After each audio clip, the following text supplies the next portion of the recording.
वो कहते हैं कि कुंभ राशि वाले शांत होते हैं, पर ये उनकी सबसे बड़ी भूल है।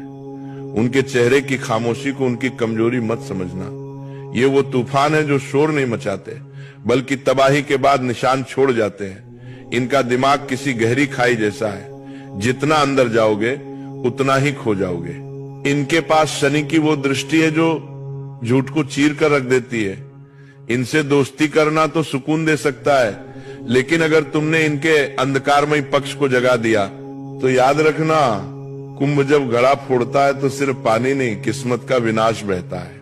आज मैं आपसे जो बात कहने जा रहा हूं वो किसी सामान्य भविष्यवाणी का हिस्सा नहीं है। ये समय की चेतावनी है। ये वो आवाज है जो बहुत कम लोगों तक पहुंचती है और उससे भी कम लोग इसे समझ पाते हैं। अगर आप कुंभ राशि के जातक हैं